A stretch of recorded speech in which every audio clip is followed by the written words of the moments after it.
Hello, new YouTube member. Guess what? You've just unlocked bonus content that no one else has seen before, and you get exclusive access to some neat features. If you join the Experiencers Anonymous tier, you've unlocked loyalty badges which will appear next to your name when you join us live during any of our videos. The longer you stay with us, the cooler the badge will be. Also, you get to use these cool custom emojis that we made just for you. You also get to access our private Discord chat where we can communicate all the time privately. All you have to do is email us at admin@tessacan.org. Let us know you want in on the discussion and we will send you the link directly to Discord. This tier also unlocks early access to new videos, behind the scenes and blooper footage, as well as some exclusive videos made just for members. All that for $2.99 Canadian a month. If you join the unclassified tier for $4.99 Canadian, you would get everything I just said, plus extended footage of some of our featured videos, a discount to our merch store, and so much more. If you are a member of the unclassified tier, email us at admin@tessacan.org and let us know, and we will send you a discount code for the Paranormal Hangar. All proceeds go back into the mission and help us create educational content for you and the rest of the world. Thank you for being a part of that journey. There are lots of perks, so make sure you check that out. Also, you can use this tab to share and communicate with Tessa. That's it. Unless you have a better idea. If you do, email us at admin@tessacan.org if you have any requests for videos or bonus perks or anything at all. Really, you are in charge. Don't be afraid to reach out. Thanks for your support, and if you know anyone else who may benefit, please share our channel. The more people we have, the more we can help. And thanks for watching. Keep your eyes in the sky. Say it with me. Say it, Tim. Heed the world. Heed the world.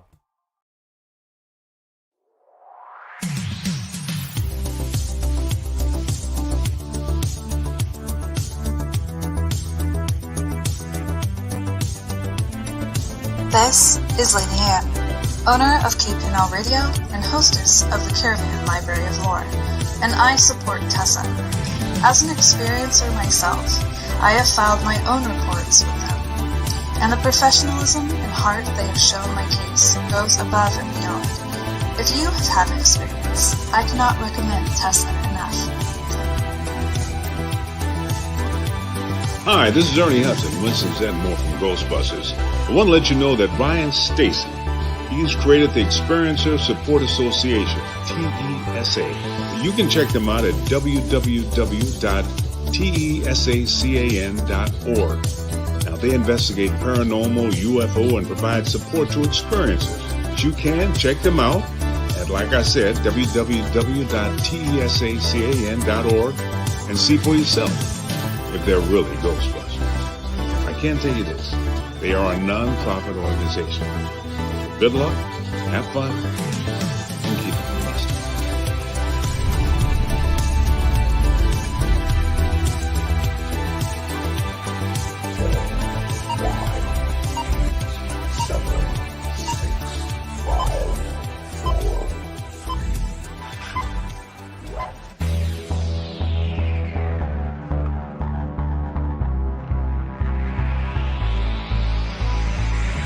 Good evening. You are listening to Beyond the Tinfoil Hat, a podcast by the Experiencers Support Association. Tessa is a UFO, paranormal, and paracryptid investigation association. We investigate everything belonging to the global phenomenon linked to highly strange and unexplained experiences. We also connect experiencers with other experiencers, creating a safe, positive environment to engage and discuss this phenomenon without judgment, criticism, or retribution.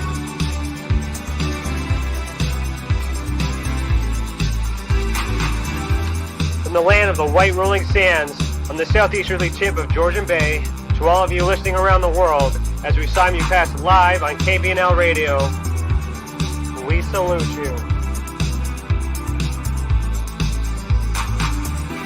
If you want to go back and listen to our previous episodes, go to youtube.com/the Experiencer Support Association. Do us a favor and hit that subscribe button and ring that bell to be instantly notified when we are live, not only for these episodes, but every single element Tessa has to offer. On our website, tessacan.org, we have something for everyone. We have support for experiencers, data for independent researchers, and places to advertise for professional partners.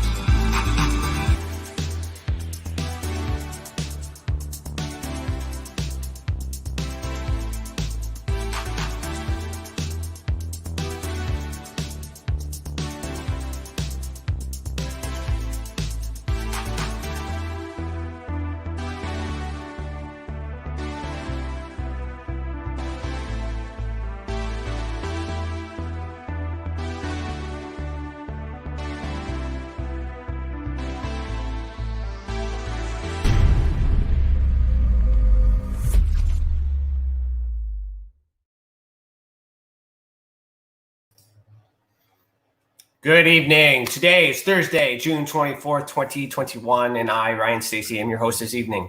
Remember to super chat, click the $ next to your name in the comment box and choose any amount you want to donate and ask your questions live.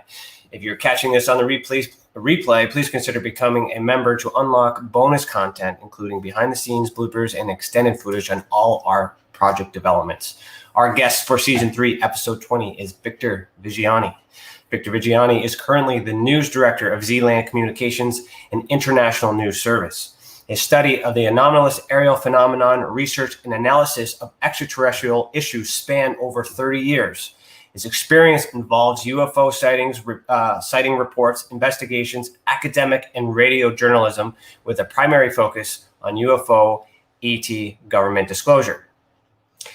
Victor has addressed the media and audiences in Sydney and Brisbane, Australia, Washington D.C, at the Washington D.C National Press Club, Rochester, New York, CBC and CTV Toronto television news programs, and at the Convocation Hall in the University of Toronto.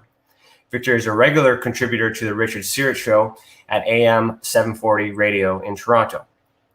As news director, Victor oversees ZlandCommunications, an exclusive Canadian focal point news service providing international coverage, commentary, and the distribution of news and events related to the geopolitical implications of UFO and ET disclosure.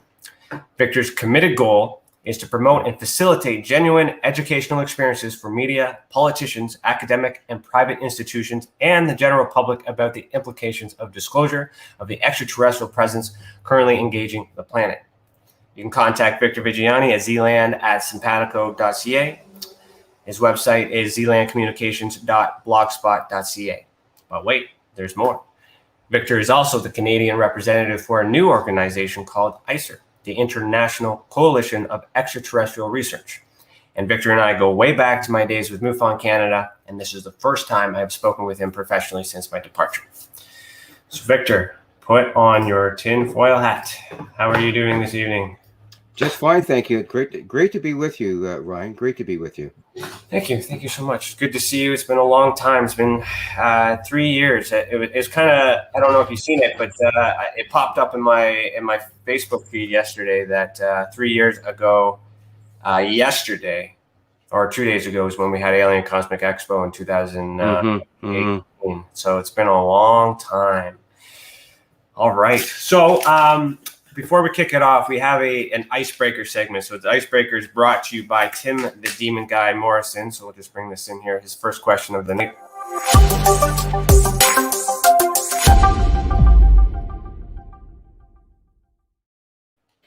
Okay, so the icebreaker, basically, he writes a question, Tim the Demon Guy Morrison, and I read it for the first time, and it's how we kick off the night. So in 40 years, what will people be nostalgic for?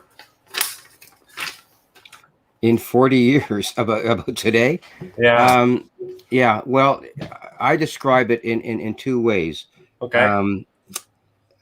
I look at the year 2017 as the pivotal point in what's going on right now. I describe everything that happened before 2017, and I'll explain that in a moment, as the Old Testament of ufology. And I don't like the word ufology, but I'll use it for now in the interim.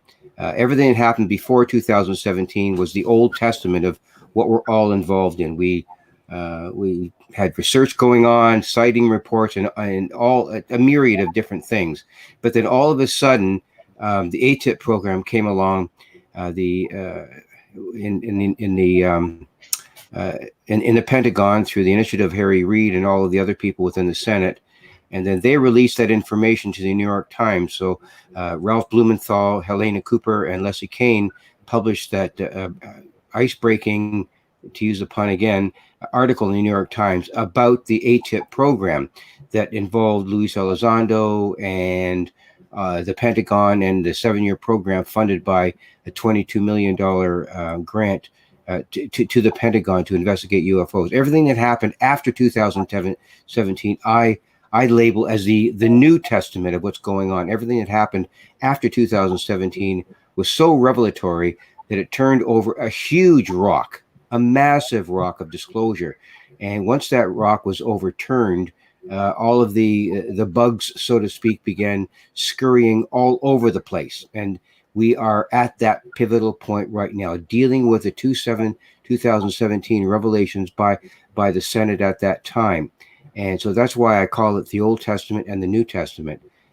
So that's kind of where things started with respect to what's happening right now. And we're just moving forward in some large and small steps with respect to how disclosure is going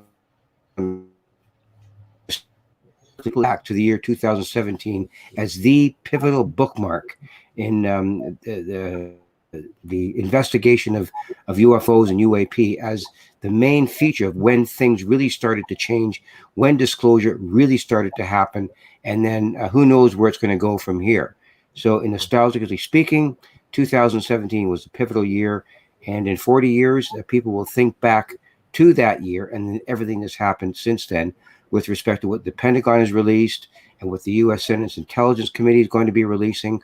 All of those political things will be the juggernaut, the icebreaker, the huge ship that cuts through the ice of what's really going on right now. And we are hopeful that whatever happens tomorrow with the UAP report being dumped in the lap of the Senate Intelligence Committee, that will begin a new and very, very provocative interplay with respect to what's going to happen now and within the next 40 years. So that's my assessment. And what's going to happen within 40 years, they'll look back to today, this conversation right now with your friends and all of the people that are viewing this. They'll look back today as a piece of history that will in fact be revelatory with respect to what's really going on now and what's to come. That's the important thing about this. What will happen beyond today, tomorrow, and the next day?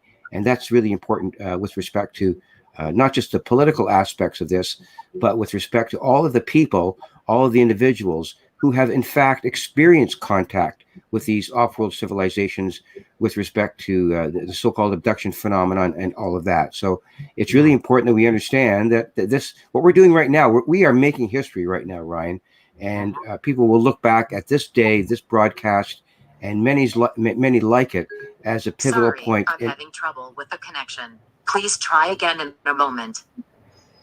With respect to that. So that's my assessment of that question. Okay. Thank you for that answer. That was the best answer that anyone has ever provided off of one of Tim's off-the-cuff icebreaker questions. So thank you so much, Tim, for asking that question. And thank you, Victor, for that answer. So that is the summary of tonight's episode, which is essentially what we want to get into. But before we get there, I kind of set this up just a little bit here to give some context to everybody and for our own kind of nostalgic kind of feedback here. So in 2016 is when we first met at the Alien Cosmic Expo. You had expressed to this panel down here on the right, which we got Paul Hellier. So we got Hellier, Cameron, Friedman, Pope, Bassett, Walton, and Dolan. So you all expressed to them a declassified NORAD document. And then, so before we get into that, I thought that maybe you could express to our audience and even from my own public knowledge, how you first got into this, especially when I understand that you used to be an elementary school principal in Toronto. So how did you end up here? And then from here, like up to this moment in 2016, if you wouldn't mind. Yeah, well, basically, in 1975, I was up at my cottage in Barrie, Ontario, for those people just north of Toronto. And I was shopping in a mall in Barrie, and my wife was doing some other shopping, and I was wandering, and I went into a Kohl's bookstore and just wandering around as people do. And I happened upon the so-called New Age section, and I saw this book called Revelations by Jacques Vallée. And I really had never given UFOs or anything like that any kind of even second thought. I just picked it up and paged through it, and the forward looked interesting. I read a few pages, and okay, I'm going to buy this book. So I brought it home, and it was a relatively small book called Revelations by Jacques Vallée. And those people who are current with this issue will well recognize who Jacques Vallée is. So I'll leave that to them. So I brought the book back to the cottage and sat down that evening and read the book, and was just completely blown away by what Jacques Vallée had to say about this issue of UFOs. And I didn't really digest or understand everything about it. And I must admit, it was very confusing. So that summer, I read the book 4 times before I really understood what was going on. And from that point, I began to have an understanding of what this issue was all about. And then from that, I became involved in MUFON with respect to UFO sightings and reports and everything. And then after that, I became involved in a radio program here in Toronto called Strange Days Indeed with the host Errol Bruce Knapp. I was a co-host on CFRB, and we interviewed, Errol and I interviewed all of the key figures. And I'm talking about all of the key figures back in the late 1980s and the show lasted 15 years.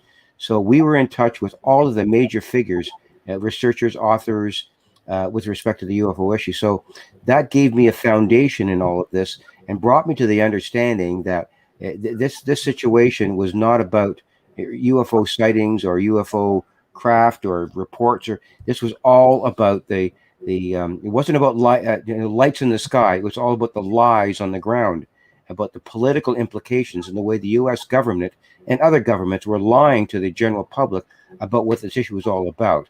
It was a very bad tasting situation with respect to how we are being lied to. So that brought me to the point of the political reality of what's going on.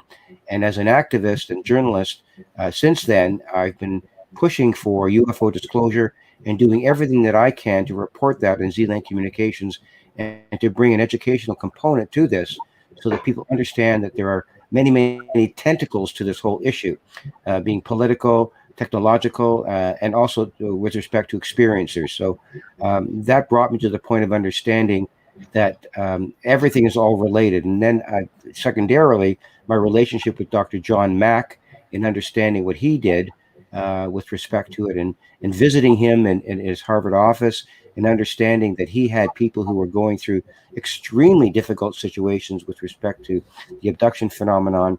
And I shared with him not only my own experience with people that I was dealing with, but UFO experiences and abduction experiences, or with children, with their artwork. So we became very close, and as a result, I became not only well-versed in all of this, but completely convinced that the contact aspect to this whole phenomenon was probably the kernel of where we're at. There are other political implications and all of that, but my relationship with Dr. John Mack really showed me that the contact element, the experiencers, are where it's happening with respect to how these off-world civilizations, the extraterrestrial community out there, is attempting to make contact with us as a species.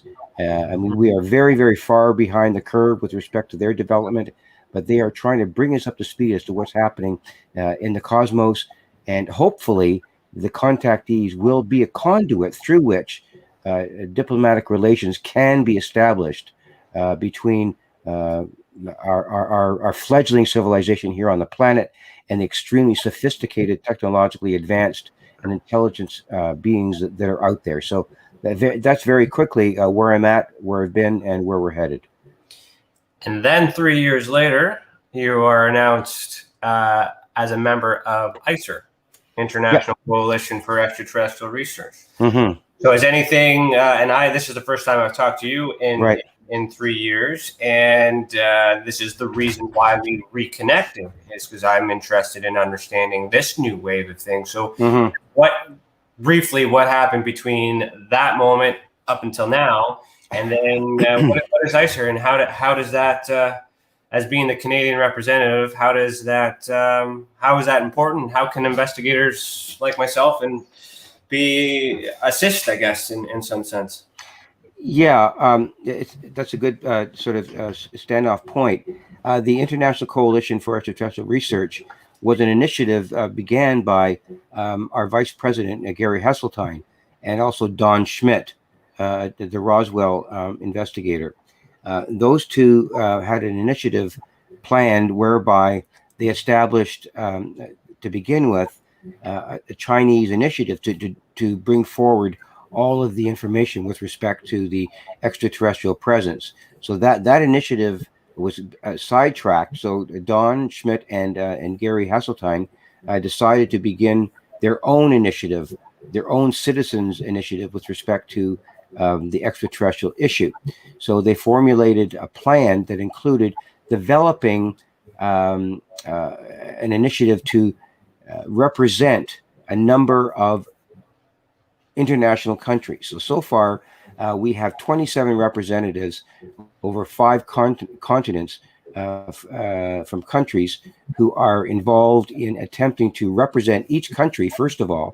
And then once we get 30 representatives, we will be able to financially, legally, and interpretatively to contact the UN to present to them and the idea that we are in fact being engaged. So that's our long-term goal. So these 30 representatives hopefully will be the standoff point where we can approach the UN to have them begin a dialogue and initiative where we can talk about the UFO issue, the UAP issue, in a rational, political, and essentially meaningful way, so that everyone on the planet can begin to become engaged in this. So that's the idea behind ICER. So we're going to develop awareness programs, develop institutional programs where we can educate the general public and the media and people like yourselves to the fact that we are in fact being engaged by off-world civilizations, and how we can develop a discourse, a narrative about that within the UN. So that's where we're headed. It's going to take some time, but that's our ultimate goal. Now, how important is that we have that, with everything that's leading up, with all the and also I wanted to recognize the effort that you put in to get to this point. And I want to, for our audience listening, keep in mind he was a school principal at the time. So like the background, like starting point, there's a lot of us who come from different walks of life that are putting in a tremendous amount of service to ufology, and this is huge for everyone. And so thank you, Victor, for your service so far, and thank you for everything that you're about to do. So, where are we at in respects to, I guess, Canada and the disclosure movement that is supposed to happen tomorrow? So what is happening tomorrow, and how does Canada perceive that? What's Canadian perspective on this? Well, what's going to happen tomorrow is a bit of an unknown.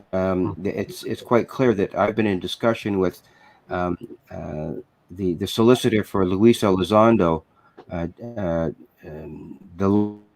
lawyer Danny Sheehan. I don't know if your audience is familiar with Daniel Sheehan's work, but he's a former Watergate lawyer. He was involved in the Karen Silkwood case. He was the general counsel for the Jesuit Council here in the United States. He was a member of a team that began investigation into the Vatican files of UFOs. So Danny has a very well steeped understanding and experience with the UFO issue. So he's currently representing Luis Elizondo with respect to this issue. So the understanding that he has and Luis Elizondo has about what's coming tomorrow is just sort of a curtain opener. It's sort of like a first stage of what might happen with respect to how the government will frame this issue. And by no means do we expect the government, the UAP report tomorrow, to be the be-all and the end-all of disclosure. It will not reveal everything that we want. It will reveal some of what we want, There are going to be 73 total pages of revelations, 58 of which will be classified, and I think about another 22 or 23 will remain public.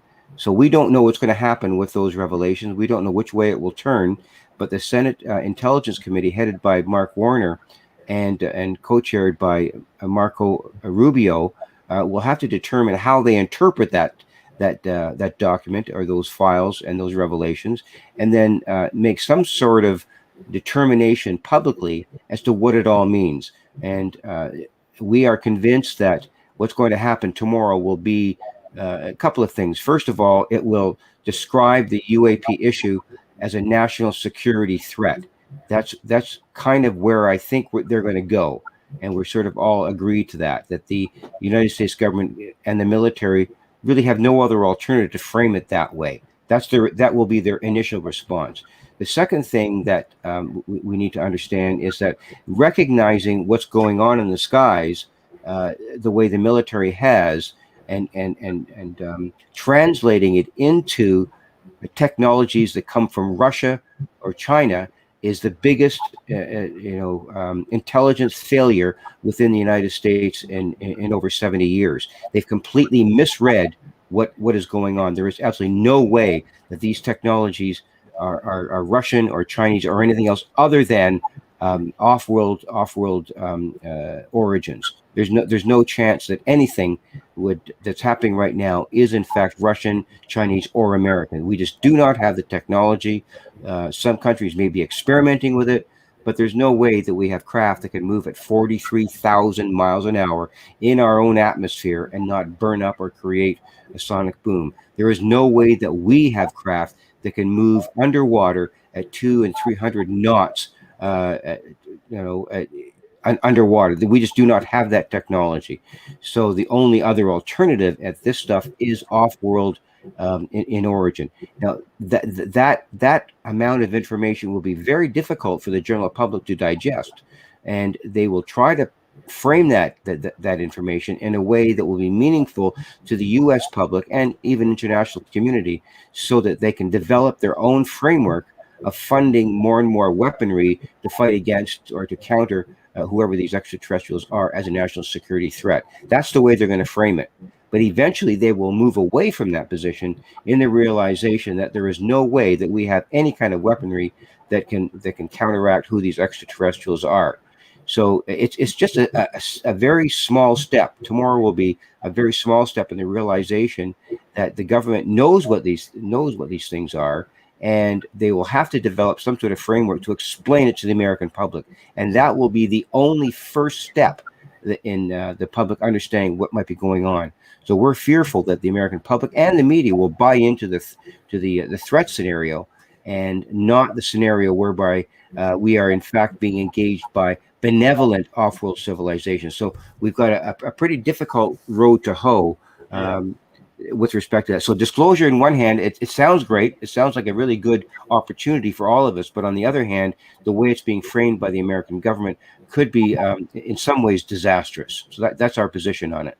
Yeah, no, I appreciate that. I really do, because for me personally, throughout this entire thing, and also handling questions myself, the document itself is evidence. So everything else, including this conversation, but with you having inside information as well. So, but I mean, it is speculation, but you have inside information. So you're so you're coming from credible sources, right? So when we have the media spinning everything right now, so that's a plus. The fact that the media is touching it, which is a huge advancement in general. On other terms, because before it was taboo. So that's still a positive on all those other things. Right. I've always been concerned of how the public is going to interpret it as well. So and maybe you've already mentioned this already, I was intently listening, but I was just thinking that once they release the document, and you said they're going to have to provide an explanation, which they go hand in hand. But is that going to be done tomorrow as well? Or are we just going to get it and then we have to interpret it, and then that explanation is going to come later? Yeah, I think that's exactly what's going to happen. The committee will get the report if they don't already have it, and then once they do get it, the Senate Select Committee on Intelligence. I don't see any way. This is just my own personal opinion. I don't see any way that they could receive the report yesterday or the day before, or through briefings, or even tomorrow, whereby they can digest all of this information, all of the pages that within this document, and make some sort of logical pronouncement about what it's all about. I don't. Excuse me, I don't see any way that that can happen. They have to look at the documentation. All the members of the committee have to review it, have their lawyers look at it, have their representatives look at it, and do something with it that makes logical sense to the constituency and to the Senate committee altogether, and then to other committees within the Senate.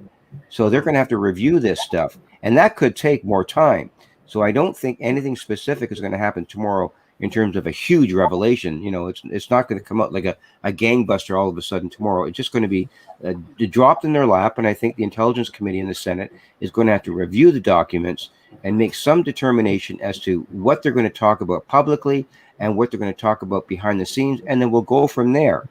And if these people who get this report from the Director of National Intelligence, which is by law mandated, that the Director of National Intelligence is mandated by law to report to the Senate committee, so he's got to do that. That's law.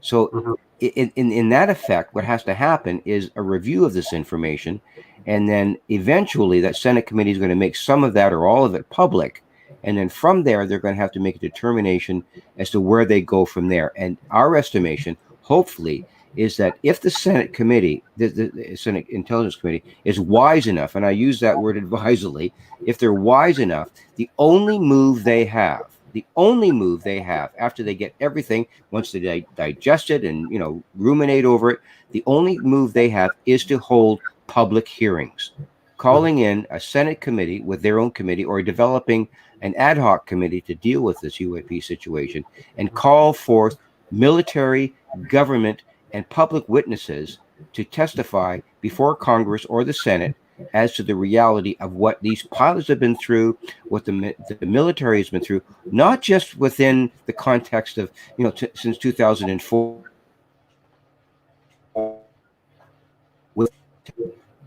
and even 70 years of when this stuff all began. And our point is that the Senate committee and this report seems to be founded upon what's happened only within the last 5 or 6 years. And that is a falsehood. This stuff is not new information. This is not 7 or 8 or 10 years old. This stuff is 40 to 70 years old. These things have been coming and going within our own atmosphere for well over 70 years, and possibly even longer. Roswell happened, although they won't address that. The Twining report was very descriptive about it. They won't deal with that. So in a sense, they're misrepresenting what's going on by only focusing on what's going on now and not what's happened in the past over 70 years. So that's how this information is being manipulated and being sort of framed in a way that this stuff is new information. All of a sudden, the American public is going to say, oh my goodness, UFOs have been happening over the past 10 or 15 years. That's an absolute blatant falsehood. And we have to deal with the fact that they're framing it that way, along with the threat scenario. So we've got a lot to do to educate the general public about how this information is coming down, why it's coming down, and why the military is only dealing with a very, very, very small segment of the UAP phenomenon. No, I agree with you on that for sure. So looking into the history of how this developed, 2017, the ATIP program, these three videos, or 4 now, I can't remember, I can't keep up, but that have been, I would say, Pentagon authenticated, that are being reviewed, that's being circulated in the media, and the whole premise of the push for this said report. From the investigative perspective, and the legal perspective on my end, I only foresee them having to comment on those items only, because those are the only items that are available to the public that the public can confirm have happened. Mm-hmm. So with that in context, in your opinion, are they likely to add more? Or if they say that these things are or a two-part question, are they likely to add more to this because they really don't have to, in the sense we hope by their request that means that, but we also have to be specific. and they might just give us everything about those 4 videos and that's it. But then again, if they say that these are off-world technology and all these other things, well, and imply that or infer that, so the second part of that question is, how do experiencers who are not using investigative tools like Tessa and MUFON and other organizations like that, how are we going to prevent them from using that as an example that what they're experiencing is linked to that, and that's not military or something else or aerial phenomenon? Yeah, well, you've asked 2 loaded questions. Yeah. With respect to the last part of your question, I would exhort experiencers and contactees who've been through this stuff as the first contact element within the human species. They all know what's going on for the most part. Some of them are confused by their experiences. Some of them want to deny their experiences. Some of them want to try to understand it. Some have a pretty good understanding of what's going on. Some are dealing with it in a very positive way. But my suggestion to experiencers right now is to stand by, to go on hold, just stay with your experiences, hold them tightly, become convinced of them, which you already are.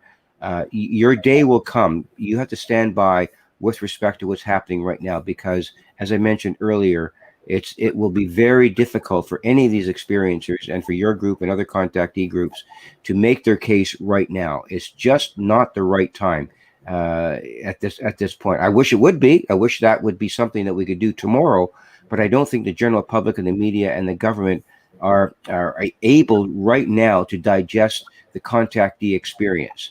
So my suggestion to people, they've held this close to them for many years. And the contact experience, the abducting experience, has been going for a long time.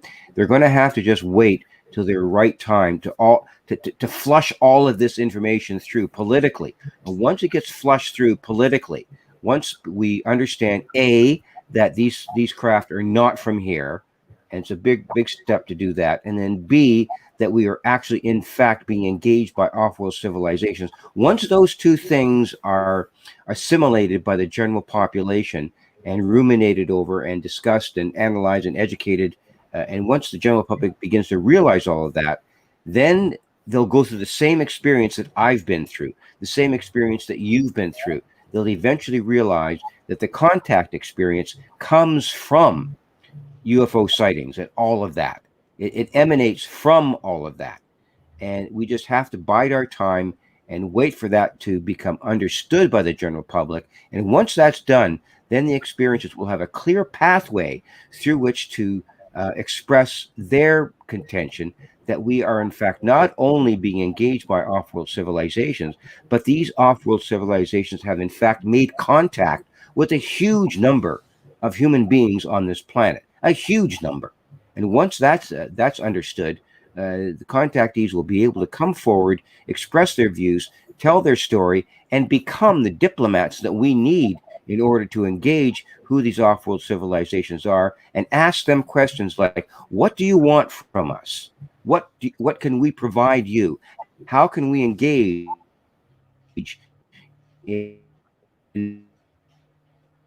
so that we can solve some of the crappy problems that we're going through, the environment, the desecration of our environment, the use of nuclear weapons, and all of those things that I describe as extinction behaviors. And the questions will come from not the politicians, not the military. They'll come from experiencers to ask the ETs, who are you? Why are you here? What do you want from us? And how could you help us? So I would just exhort experiencers to stand back, stand by, and hold on until your day comes, because it will come soon.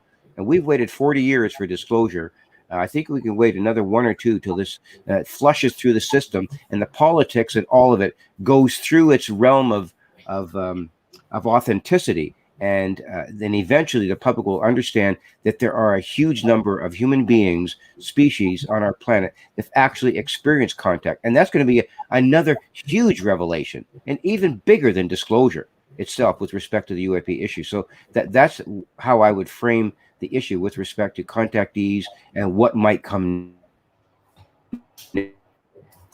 So to add on to that, and I agree with you, I just want to provide context that the whole premise of me creating the Experiencers Support Association is on that foreshadowing that I also foresee a disclosure happening for some time with my work with MUFON, but there was no plan for what happens after disclosure or during disclosure. So this living in this time for us is this is great because that sense of knowing it was coming in my lifetime, and now we're getting ready. We're ready to receive anyone who may be able to that may need some sort of resources once this document comes out. So I'm happy that to be able to share this moment with you in that too, and we're lining up on our thought waves here too. So the other loaded question, I guess,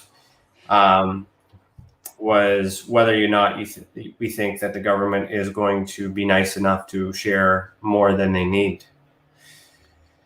What do you think? Well, that's a great question, and I'm glad you asked it. For decades now, for 70 years, the intelligence community, the CIA, the FBI, the NRO, have made a practice and celebrated the practice of deceiving the general public. That has been their modus operandi. That's how they operate. They do not operate telling the truth. And they've never done it, and they probably never will.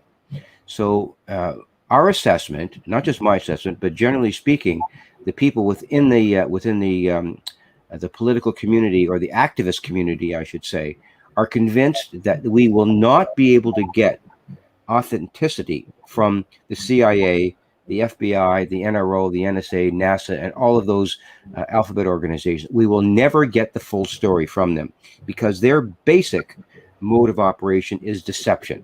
It's always been that way. That's what the CIA does. They're founded on deception and deceiving people. So why should we believe anything that they say? So that is why Daniel Sheehan and Luis Elizondo and Mark Sims, if you're familiar with those names, you can look them up. They are moving towards stepping aside from the government and creating this citizens diplomacy initiative to allow citizens, contactees, and other people who are concerned about this to begin to tell the story to the media about what's really happening, not through the filter of the deceptive information of the CIA, the NRO, and the NSA, and all those agencies that have been lying to us over the past 70 years. We have to find a way to get through that veil of secrecy, that veil of deception, to authenticate the information about the extraterrestrial presence to the general public, and then have the general public understand it from a point of view of diplomatic engagement. And we firmly believe that if these races are who they pretend to be, or who are purporting to be, if they are in fact as intelligent and sentient and advanced, highly advanced as they are, they will hopefully move towards a direct contact mode with us rather than dealing with government. And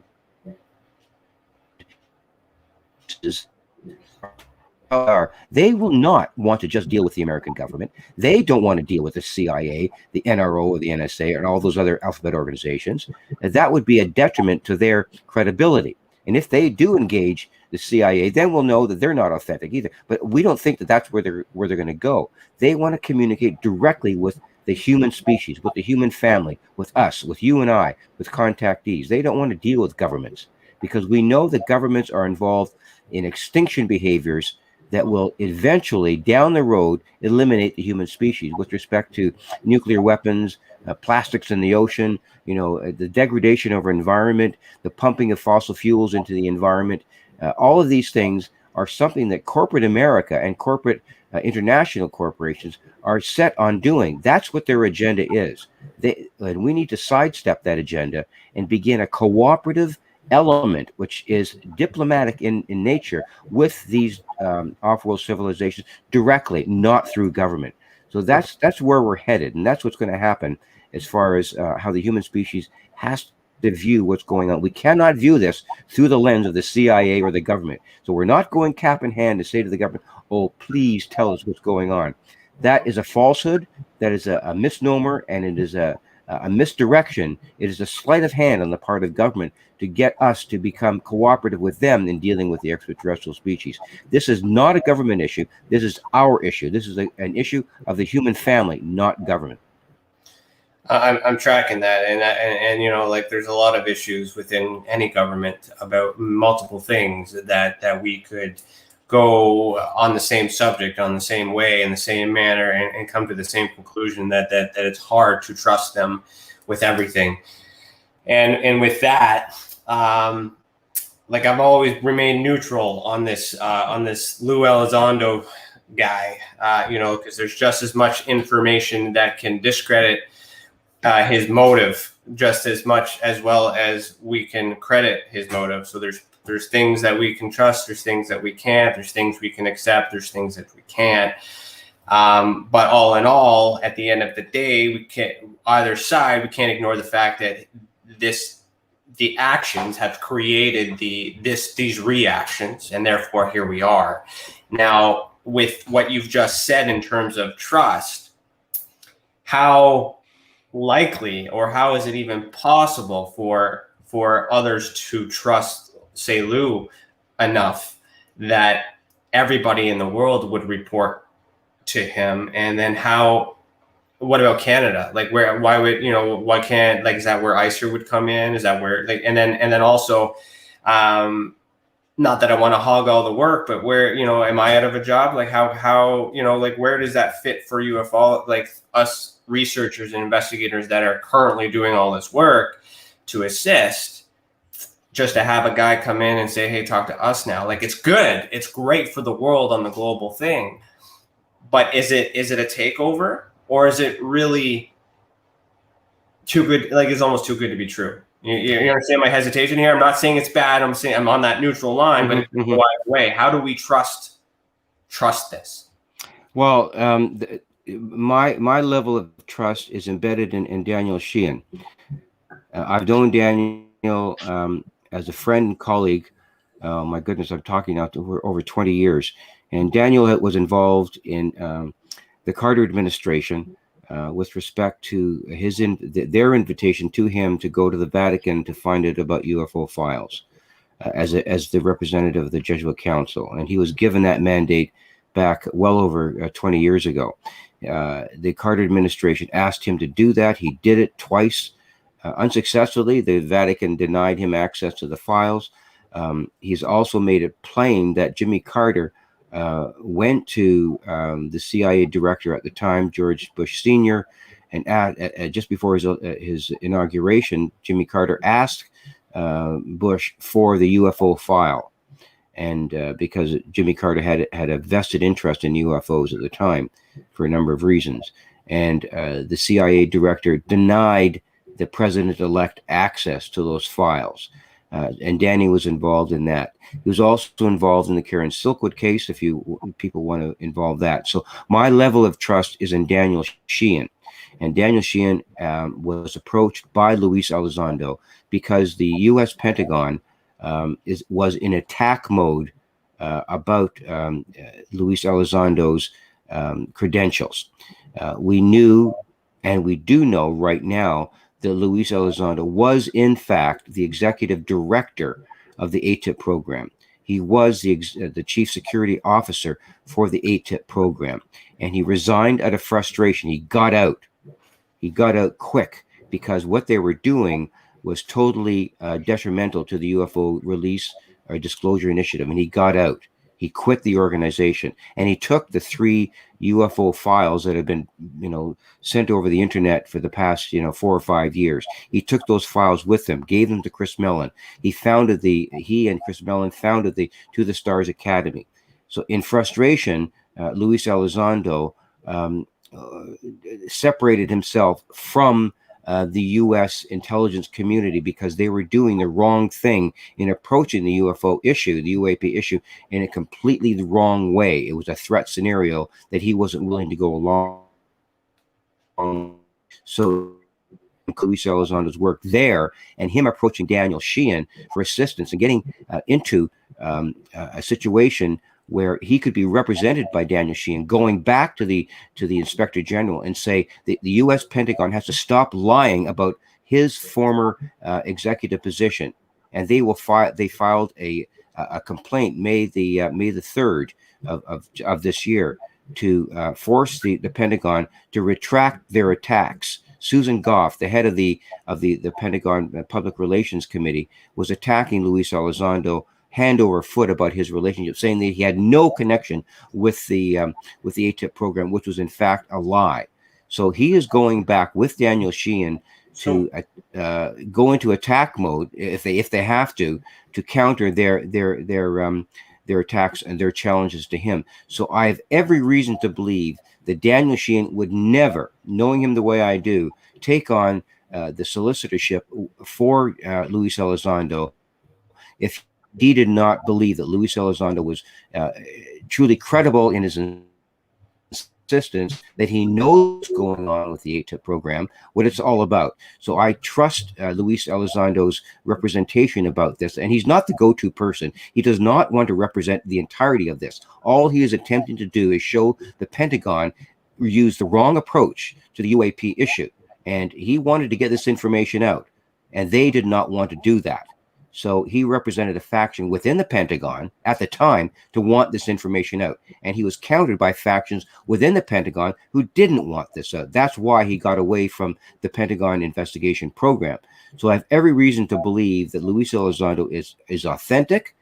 He may have made mistakes. He may have said things in the past representing the Pentagon, but that's all behind him. He wants to get this information out to the general public in the realization that we are dealing with off-world technologies, off-world existence, and off-world contact. And that's his mandate. And make no mistake about it, Daniel Sheehan would not represent Luis Elizondo if that, in fact, was not the case. So it's not putting anybody out of a job.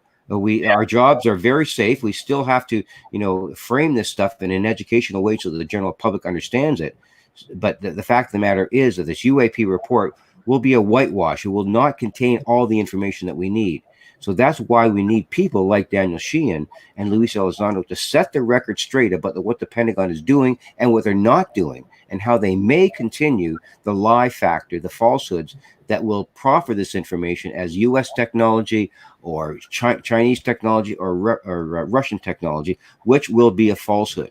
So we have to set the record straight with why Daniel and Luis are doing this. They want to get the information out straight and good and clean, and that's where I'm laying my cards, and that's where I'm laying my trust.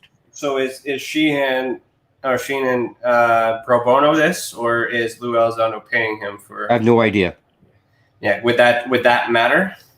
I have no idea. I don't get involved in that kind of. Yeah. Daniel has taken on many causes. He represented the Karen Silkwood family, and they got a settlement from the government in the millions of dollars because of the murder of Karen Silkwood. I have no idea how Danny profited from that. My estimation, in any kind of way that I've asked him to assist before, he has never asked a dime from me. So I don't know anything about that, and I wouldn't even suggest that might be the case. Because I work with lawyers too, so there's that. Just the money's the motive too, right? So you got just something I just thought of while you were mentioning that too. So the other thing you mentioned, and we got about 6 minutes before we get to our first commercial, and this has been an intense half segment, so this is good. You mentioned evidence. So what hard evidence exists that proves that Lou is not lying? Hard evidence is his word. He is committed to it. He has the worked for ATIP. Remember, they say his credentials. They challenged his credentials because there was no evidence he was in the program. And then Sheehan states that he is. So what evidence besides their word exists that happened? Well, he was appointed. He was appointed the executive director of ATIP, and he was also the chief security. That is on the record. There's documentation that he was in fact the lead executive director of it. Right. And he was also the chief security. No, I understand. I know what else to say. No, it just sounded like there was only verbal testimony. So I just wanted to make sure there was supporting. No, I mean it's. Yeah. Well, supporting documents, you'd have to, you look into that yourself. But he was appointed by the committee, by the people who funded this thing, the $22 million that Harry Reid gave to the Pentagon, and he was appointed the executive director and the chief security officer. I don't know much more that I can tell you about that. I don't have the document in the back pocket, but that's in fact the case. No, I understand. I just, I'm neutral. I have questions for Lou. I've never had the opportunity to speak to him, so you're the closest guy to him at the moment, because I'm just realizing that you've known so much. So these are just questions that I had that I'd like to have answers for. Don't worry about it. I'm not putting you on your spot. Thank you for answering those. Well, I've interviewed Lou myself twice, and it's quite clear that whatever Susan Goff is telling the public about his relationship or his position in the ATIP program, what she is saying is absolutely a falsehood. I mean, he's willing to state that up front, and he probably has his own documentation himself. So, I mean, why would I question that? Why would he put himself in a position to eventually be found out as a liar? He doesn't operate that way. That's just not who he is. And that's why I go back to Daniel Sheehan's representation. If Daniel Sheehan felt that Luis Elizondo was in any way fudging his credentials, Danny would drop him like a hot potato. And that's not the case. Luis Elizondo was the authentic executive director of the program and the chief security officer. And let's just leave it at that. And that was a civilian position, though, right? No, he wasn't in service. Military. I don't know. He was an intelligence officer before that. But as a civilian, I don't know anything about his position while he was there. I really don't know anything about that. No, the reason I'm asking the question is I pulled his public record, and there's no record to prove he was in military service. So that's why I was asking. Oh, no, that's not correct. There is public record that he was a member of the military at one point. Oh, yes, for sure. I'll clarify on that later, but it's okay. That's why I was asking the question. It's all good. So we're going to head to commercial now. And then we'll get back into, I want to know, actually, you know what? I got a good question when we get back from commercial. So I'm just going to read my little thing here. And thank you so much, Victor. I didn't mean to turn it up a little bit there too. And again, we're talking in theory about a person that is not here, and going on both sides of the fence here, because it's intense. It's very intense to what's going on in these days. And from my perspective, to cater to the experiencer perspective who doesn't know what to believe, I'm just weighing both sides until it all gets sorted out. But at the end of the day, what's recognized, regardless of motive or intent or however the deal went down, we're talking about it on a global level, and that needs to be recognized. So I'm totally with you there. Well, the global aspect of all this is probably bigger than any other aspect to this whole issue. This is not about the United States of America. It's not about the UK or any individual government. This is a global situation that we have to deal with, and that should be the tip-off point, the joining point of how our discussion moves forward. Mm-hmm. Okay. All right. So we'll pause right here, and we'll continue after a message from our professional partners. Also, if you're listening to this live on KPNL Radio or a future podcast, head over to youtube.com/the Experiencer Support Association to see the video that goes with the audio. Remember, you're listening to Beyond the Tinfoil Hat, a podcast by the Experiencer Support Association, and we will be right back. Ryan is one of Canada's leading new UFO investigators. He conducts and oversees UFO investigations on a constant basis and was really taken by his research. He's compiled a tremendous amount of data regarding UFOs in Canada. And just as interesting, he really goes over how UFO investigations are done and what are some of the mistakes that people make when they submit evidence. Note for starters, don't edit your videos or photos before you send them. If you want to hear more follow-up conversation between Ryan and myself, you can go to richardolanmembers.com, where we have a candid conversation on ufology, the paranormal, and more. And remember, while we learn and grow and search for the truth, let's be good to each other.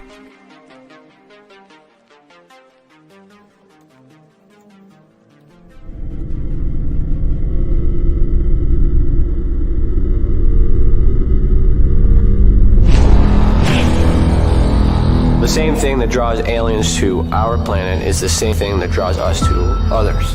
Exploration, curiosity, sustainability of life. That's why we go. It would make sense as to why they're visiting here.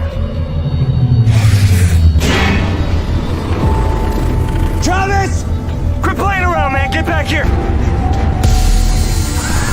Travis! The last thing I remember was this numbing shock. Stunning sort of a feeling. Very powerful. Get away from me! I was just out of my mind with fear, just screaming the whole time. It's been theorized that aliens prefer remote areas because they don't want to attract attention. Whatever it is that they're doing, they would want to do that in a less populated area. There are multiple accounts of the same thing from people from all over the world. People that do not know each other, do not live in the same cultures, and they're all looking up, they're all seeing things in the sky. So it would be naive of us to think that we're alone in the universe.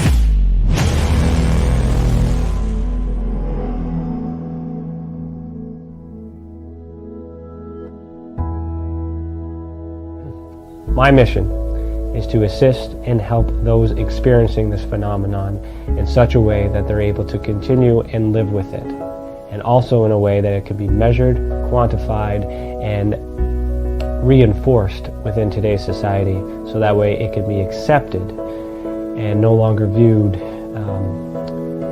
in a negative way.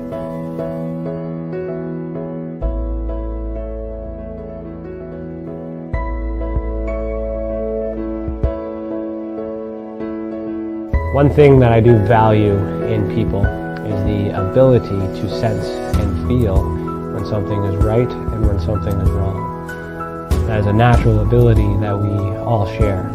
Now, when we combine that with the paranormal and ufological abductions or visits, I have the sensation that these abilities are connected.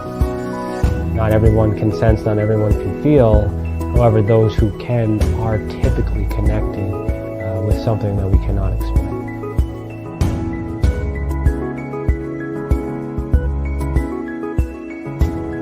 And part of my research is not just to investigate the experience, but it's also to understand and study the experiencer to find out what they have in common with other experiencers, to try to figure out what the actual makeup is in order to be on that spectrum.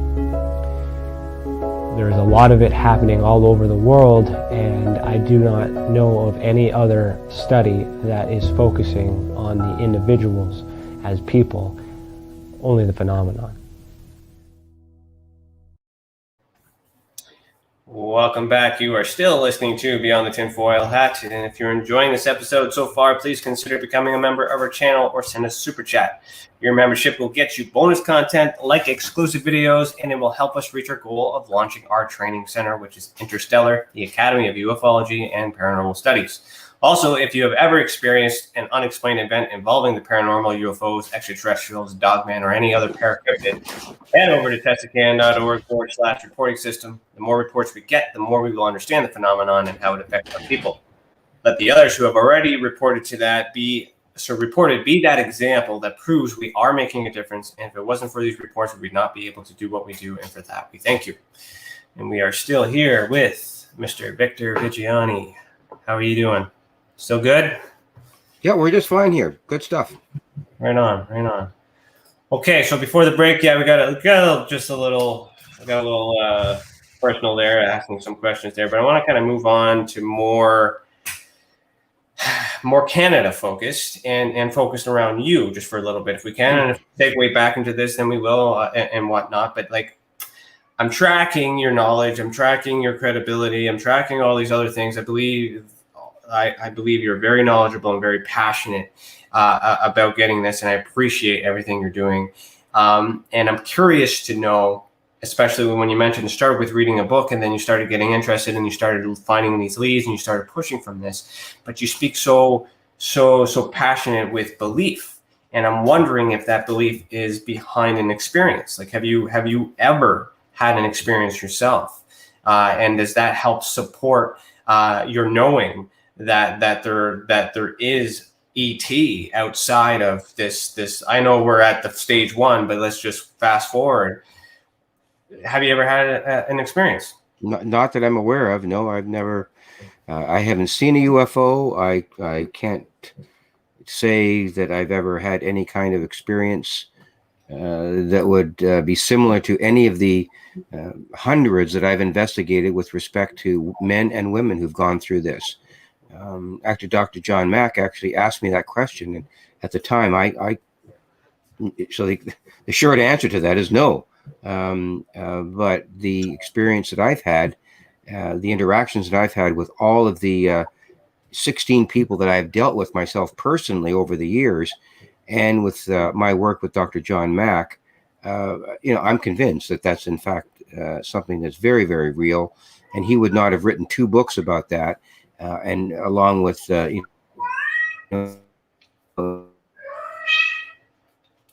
I can assure you that I have spoken to individuals on a consistent basis, mostly women. 14 of the 16 people that I dealt with were women who've had direct experiences with being taken from their bedrooms, from cars, and so on and so forth, and taken onto craft and examined and implanted, and sent back to their bedrooms with their pajamas on backwards or not on at all, with their feet on their pillows and their head at the foot of the bed, yellow stains on their dressing clothes, on their sheets, and eventually brought back to craft to hold the babies that they were inseminated with. This is an ongoing situation where people went to the doctors and said, I haven't had my menstrual period for 2 months. I haven't had any sexual relations with any men at all ever, and now I think I'm pregnant. And the doctor confirms that they are in fact pregnant, and they deal with this for a number of months. And after the first trimester, they go back to the doctor, and they are no longer pregnant. And the doctor is completely nonplussed and can't explain it. And there's no miscarriages or anything else that happened anomalously. So, and these women are taken back on craft, taken to a room where they are able to hold the child that they took from their womb, and the extraterrestrials observe these women holding the child, loving them and caring for them. And this goes on and on and on. This is not something on a one-time basis. That has happened many, many times, and it's still going on with women who have experienced this kind of situation, in addition to sort of the quote-unquote normal abduction experience, where people are given messages about the state of the planet, about what they have to do to be part of the change element mechanism with respect to how they inform the rest of the planet as to what's going on with respect to their place in the cosmos, and what the Earth species have to do to get their act together so that we can become candidates for sentient contact with these off-world situations. So there's a whole lot of factors moving into this, so that we have to understand how to get this information out. In addition to all the political stuff that we just talked about, how do we create a context whereby these contactees can authenticate their experiences? And we're not talking about evidence. We're just talking about these people have been through this. We either discount their information as bogus and as ridiculous and as nonsense, or we consider it as true. And I'm on the side of considering the reality of what these men and women have been through, and count on them to be the kinds of people that we can relate to understand why these extraterrestrials are engaging the planet and what we need to do next. Mm-hmm. Okay, so that kind of up in the ballet alley as well with interdimensional, or interterrestrial hypothesis. So is it now we're talking about that part into that context? How do are those beings associated with these crafts that the government is declassifying tomorrow? Like, is there a parallel to these? Like, I know that's far in advance, but these specific, we know that these are piloted by physical entities versus some sort of consciousness or mental telepathy. What's your theory on how they're? Well, I don't have a specific answer to that question that would satisfy all the questions around that.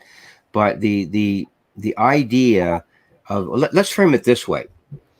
There's a technological aspect to all of this. These craft are coming here from wherever. Either they're moving at light speed from other planets, from other parts of the, of other parts of the galaxy, or they're traveling interdimensionally, which is a definite possibility. And I've learned over the 40 years that I've been involved in this that anything, underline it 17 times, anything is possible. We have no idea how to predict or try to guess at how they get here or where they're from. We have no idea about that. But the fact of the matter is they are here and they're engaging us. So there's a technological aspect to this, which is true. I mean, it's all part and parcel of it. The crashes, the back engineered technology, all of that. That's the hard evidence or the hard reality about this. And then there's this other aspect to the ethereal or consciousness level as to who these beings are. These beings may or may not be corporeal. They may not be, you know, the flesh and blood that we see right here with us. They may be non-corporeal, or they may transition from corporeal to non-corporeal entities. We have lots of information that is attested to by contactees that these beings have the capacity to disassemble our atomic structure and move these contactees through walls, through windows, have their molecules vibrate to a level that they actually move through solid brick walls from their bedrooms or from their cars into these craft. Now, what kind of entity is capable of doing that? So they have the capacity to disassemble what they want to do with us. So in consequence with that, they also have the capacity to engage us on a spiritual or a consciousness level that we're just not aware of. And that's where this whole entanglement or quantum entanglement theory comes into play. They may be able to engage us at a consciousness level, where they can communicate with us in ways that we have no idea about how to interpret that information. There's a bonding mechanism within the cosmos that allows all collective matter to be connected, and they may be able to plug into that aspect of the quantum reality so that everyone can be at some point connected in one way or another, and they have that capacity, or they may have that capacity. So there's so many unanswered questions as to how they're communicating with us, and it's not just a matter of people being taken from their bedrooms or their cars into these crafts. There's another aspect of the consciousness of what they're attempting to do to allow us to understand not only our place in the cosmos, but what we are doing to the planet to destroy our physical environment, and that we have a responsibility to take care of the small piece of mud that we're living on, this is circulating around our sun, that we have a responsibility to take care of this. And if we don't do it, if we engage in these extinction behaviors, the war economy and fossil fuels and plastics in the ocean and the detrimental political systems that are in place, if we don't understand that we have to replace or re-engineer these positions, that we will not become part of this galactic or cosmic family that they want us to become part of. And if we don't do it, quite frankly, if we don't get rid of nuclear weapons, they will not allow us to leave our own solar system. I mean, we might be able to venture to Mars or the moon, but if we take nuclear weapons into space, we will be quarantined as a species. We will not be allowed to leave our own solar system. They will not permit it. So there's these kinds of things that at a consciousness level that we have to understand as a species. And right now, Ryan, we're just not there yet. We just do not have the capacity to understand it, and the ability of the contactees to transmit that information to us is just not.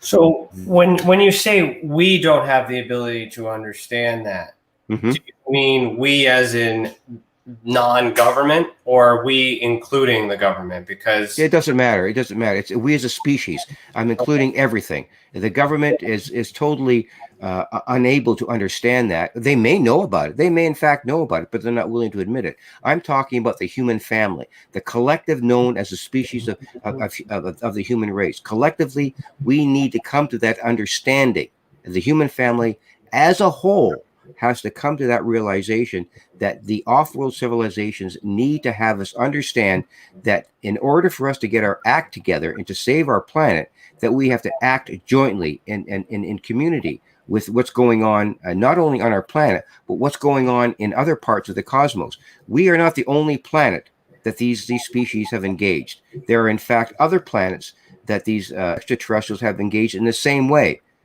Some of the planets that they attempt to contact are way behind us. They're almost Neanderthal in development. Some of these planets are at the same point we are in understanding, our place in the cosmos. And there are other planets in the galaxy that are beyond us. So we are not the only people that are being engaged by these off-worlds. So there is a template by which these off-world civilizations, whoever the hell they are, have in mind to deal with us as a species, to say, listen, folks, stop wrecking your planet. You've got a very valuable place to save, and you can eventually become a starfaring civilization and move out throughout the cosmos if you get your act together. And we're just not willing to listen to that. So it's not a matter of government or military intelligence. They have no say in this matter. It's we as a human species, as a collective, that has to engage this species at a diplomatic level to understand A, what they want, and B, what we want from them.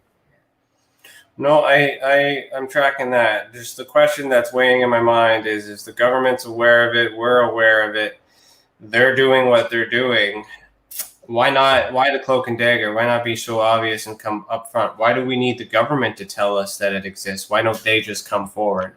Well, it's a very simple answer to that question. It's all about power, money, and control.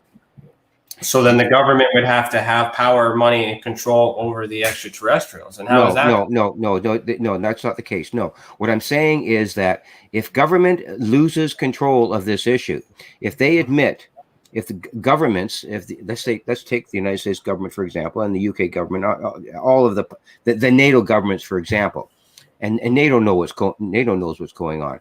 If those governmental aspects relinquish control of the fact that they have no control over their own airspace, that there are, in fact, beings beyond our planet that can come and go with impunity, they lose control over their airspace.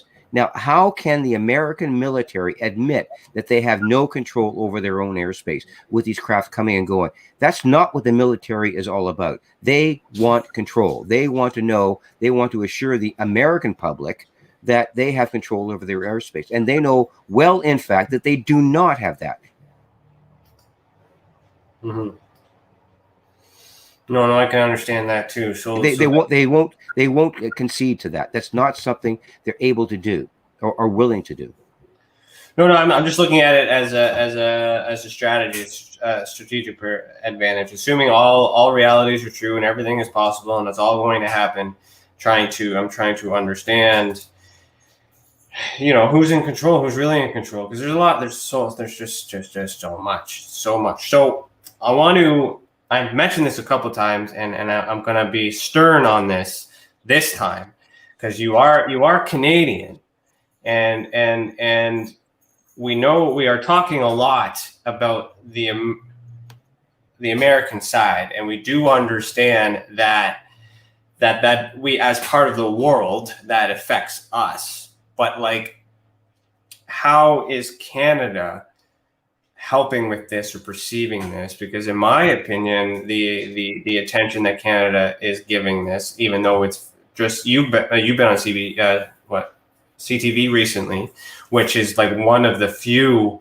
or maybe perhaps the only coverage within our country on the subject matter. How come they're not taking it as serious as the States, in your opinion? Well, Canada has always taken a backseat in international issues with respect to stuff that's hot. That's just the way Canada reacts to things, and I think that's exactly the way the Canadian government is reacting. The Canadian government has absolutely no reaction to this. I sent a lengthy review, an editorial to the Senate Intelligence Committee, the Senate Defense Committee, to all of its members. There are 6 to 8 members that I sent this memo to, and this was about 3 weeks ago. And I outlined everything that is happening, and it has happened with respect to this issue. And I received absolutely no response from any of the members. So these people in the Senate Defense Committee are hiding behind their own skirts. They do not know what's going on. They have no clue what's going on, and neither does the Canadian military. Okay, there may be incidents where, and I'll tell you the gist of that in a moment. There may be experiences that they've had with scrambling jets and so on and so forth, but they have no position on the UFO issue. And the Canadian military has made that statement several times before. And I might tell you that back in 2017, in December 17th, I received the memo from Ralph Blumenthal and Leslie Kane about their article. And I jumped on it right away. I sent it to the Current, to Anna Maria Tremonti. And the Current, as you know, is a national broadcast every single morning from 8:30 to 10 o'clock. And I sent this memo to Maria Tremonti and to Josh,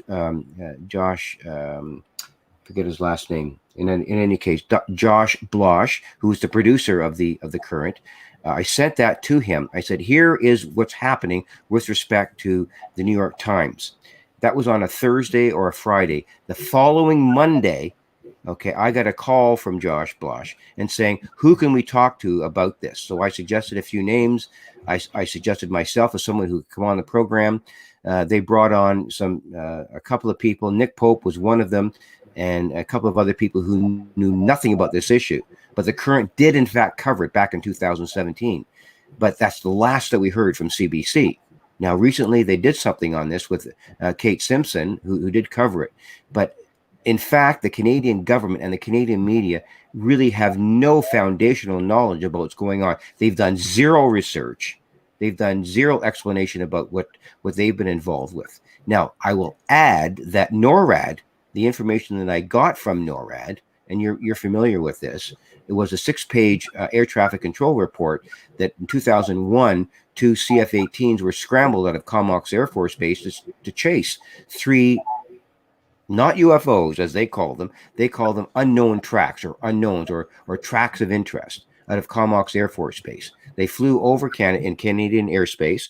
They were chased, and as they were being chased, a medical evacuation jet, an LR-35 medical evacuation jet, actually saw these three craft traveling at incredible speeds. This LR-35 tried to chase them, couldn't keep up with them, and that's what they reported to the air traffic control. But eventually, at 35,000 feet, one of the CF-18s, quote unquote, in the air traffic control report said, made contact at 35,000 feet. So that was a direct air traffic control report, and I have the 6-page documentation of that. So the Canadian government knows that this is going on. In addition to that, when I submitted this report to the CBC and to all of the other people who were involved, what I got back from the commander of NORAD at Peterson Air Force Base in Colorado was a note saying that I was in possession of information that was of national security interest, and that I should not be in possession of these things. So somebody in NORAD or someone at the Department of Defense screwed up and gave me something that I should not have, because they told me that I was in possession of these documents that I should not have because it violated national security. And I made this known at the Brantford symposium that we had in 2014, I believe it was. So, and also in that particular letter from Patterson Air Force Base and the NORAD commander, he authorized the release of information that NORAD over a 5-year period had 1,800 reports yearly over 5 years of unknown tracks that were cataloged by NORAD, and with 75 intercepts each year over 5 years. So you do the math. So what the hell are they intercepting and what are they tracking? So NORAD knows all about this stuff. So in fact, the Canadian government knows this stuff, but they're just so reticent to admit that they have any kind of information about it. I'll leave it at that.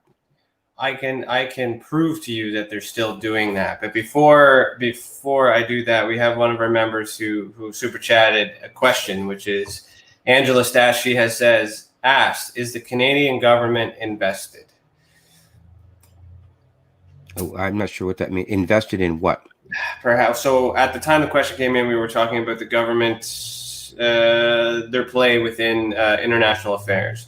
So would they be are they perhaps at all invested in the outcome or the programs in which? No. It being secret, I suppose. No. In my opinion, no, they're not. They may be at a level that we're not, or that we're other than perhaps documents that the Wilbur Smith documents and all of the other information that perhaps they may have.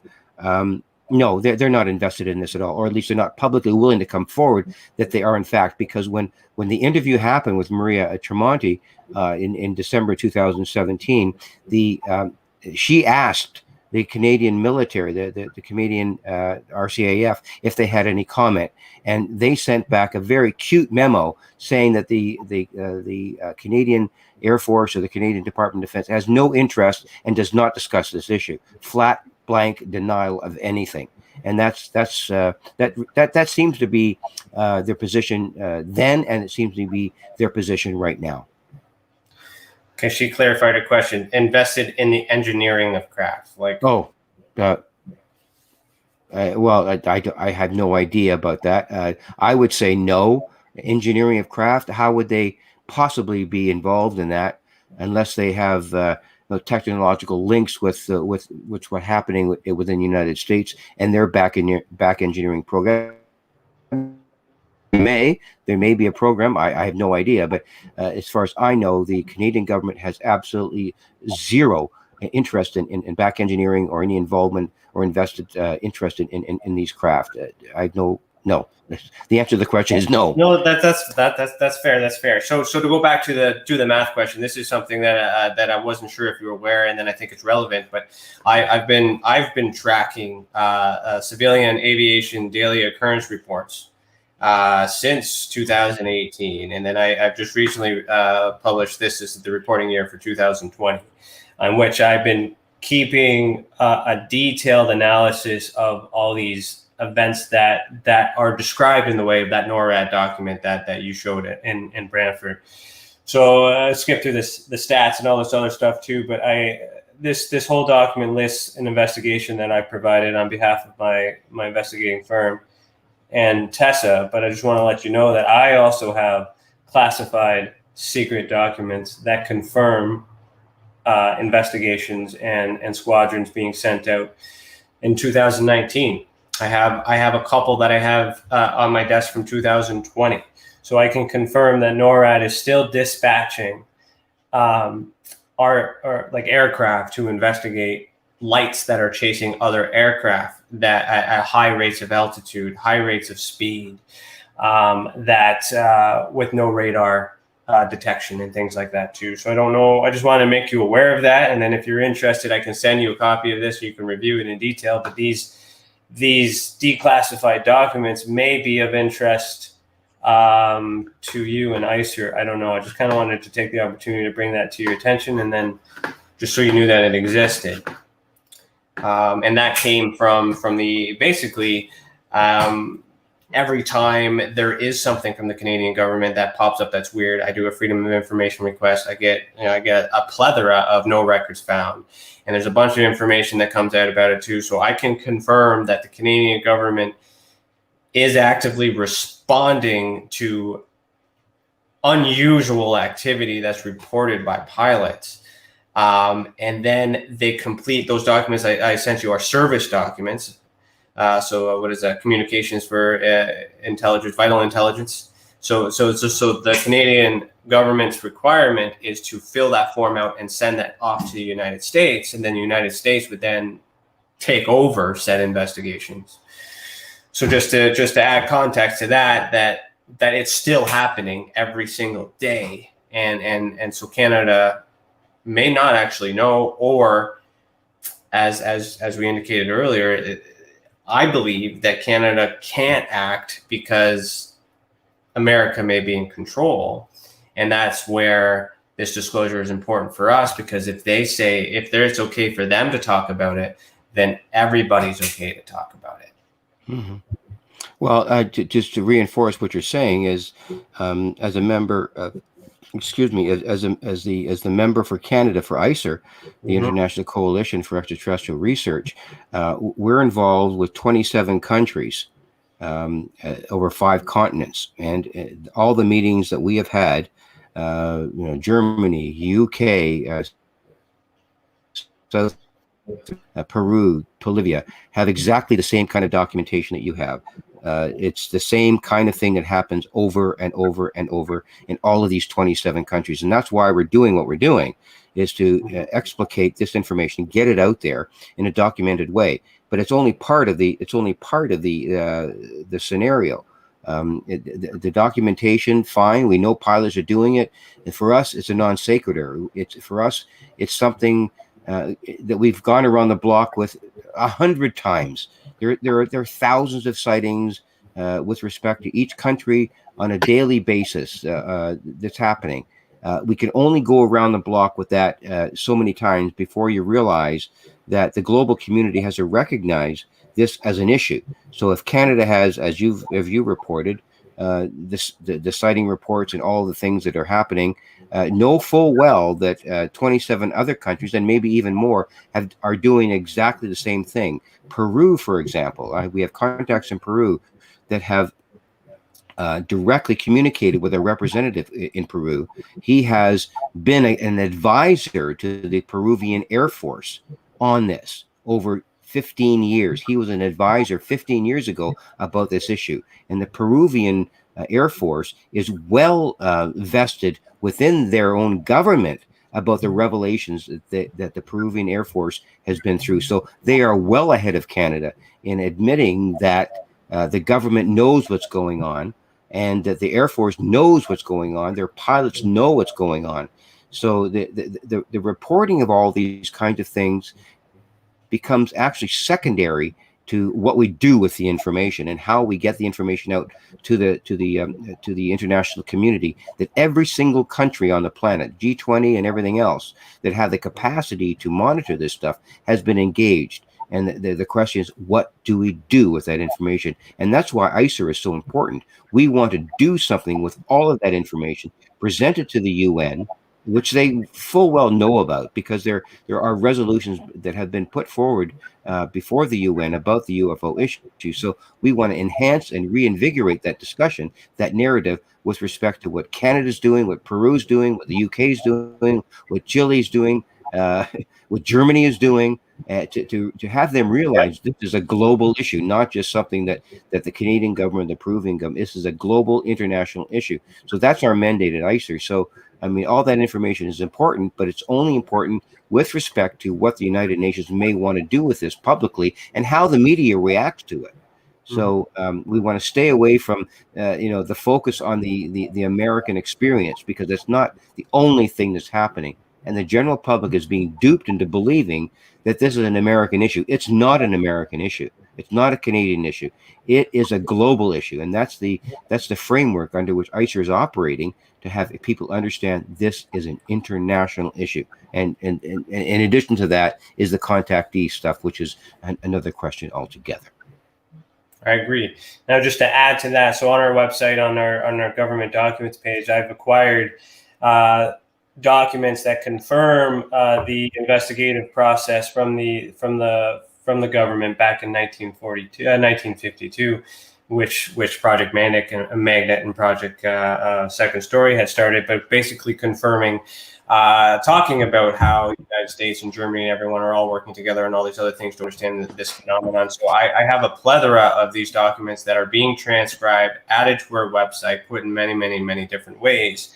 And I was just curious to know, just so for my own understanding, as I acquire these documents and post them, is this something, just for my interpretation of what you've said about ICER, would this be something that I could send to you that would would assist in this movement on the Canadian side of things, as you've described it? Or am I totally misunderstanding how this could help you guys? Well, that's a really good point. ICER being the organization that it is, I'm on the communications committee that was responsible for disseminating the initial launch of ICER. And our initial launch involved a statement to the international community. We sent this press release. It was sent to New Zealand, Australia, Europe, Canada, the United States, the UK. I think it was sent out to 7 different locations globally. So we got the press release out and made our statement about what our mission was. Now, in communication with all of the executive within ICER, and with respect to our awareness committee, which will be developing programs to try to disseminate information. I know that I'm not part of that committee, but I know that what ICER wants to do is come into collaboration with all of the international agencies, and there's a huge number of them. There's like yourself. I mean, that your organization is one of is a Canadian one, but there are literally dozens of international organizations that have exactly the same kind of documentation that you have. And what ICER is planning to do is try to assemble all of that documentation evidentially. We have some stuff on our I think we have 64 reports of the most credible documents, but we want to assimilate or collect other documentations. And that's what I think the next step that ICER wants to take in accumulating international documentation from all different countries to present to the UN. So there will be a time when organizations like yours, in addition to some of the other ones in the United States and in Germany and Russia and Thailand, all in Peru, Chile, where we will be calling upon them to come forward and say, if you've got good stuff, we want to know about it. And the reason we want to know about it is to present it to the UN, to show the UN that internationally governments throughout the planet have documentation about this. This is not just a U.S. issue, as I mentioned. So we could be calling, put out a call to governments like Canada, not governments necessarily, but organizations like your own, to provide us with documentation. And if your documentation is what I think it is going to be, which is probably very, very good, it could become a part of the compendium of the stuff that we present to the UN. So I guess my suggestion to you is to stand by, and once ICER gets its act together in terms of collecting all of this international information, which is a huge job. I mean, you're talking thousands of documents. So your contribution could be very significant. So I can let you know that I have a plethora of information that of documents that have yet been converted to be in this digital format. Sure. So what you are seeking, it exists. I have it. So I appreciate that. So write that. Just make sure you remember that we have it when it comes down to that, because it'll be on this website. It'll be there. And so if I were to put a new document out, say tomorrow, would you like me to email you and let you know a new one comes up, or no? We've had several requests. All of the let's put it this way, Ryan.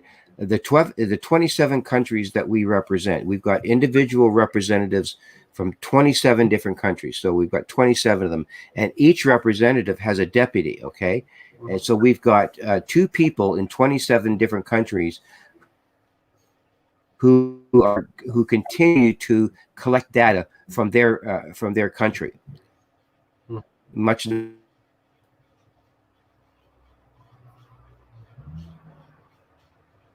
cut out there. I don't know.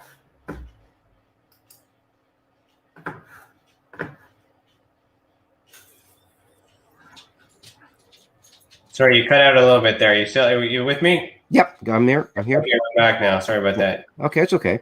That's the nature of the internet, right? So we've got 27 countries, 2 representatives in each country who are open to collecting data from each of those countries. So I'm one of 27 representatives. So when ICER decides to collect all of this data, which will be massive, I mean, if you've got 1,000 documents or whatever, that could be replicated by 26 other countries.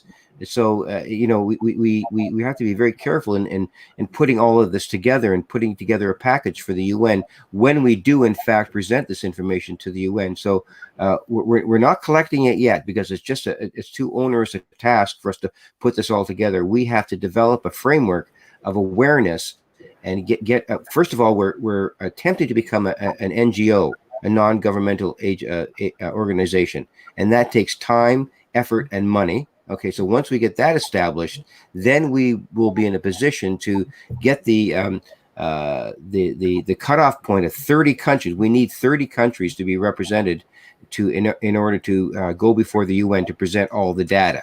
That's where we're headed.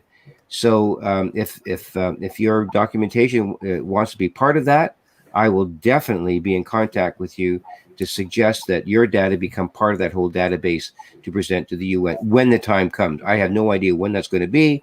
That's what ICER is all about. We're a fledgling organization. We don't have everything together yet but that's part of our strategic plan is to gather all of these things. So each representative was asked to put forward five cases of the best evidence that they have. So 5 times 27, you do the math. So we've got a huge number of focus on sighting reports, crash reports, etc., on our website, on the ICER website. So you can have a look at that.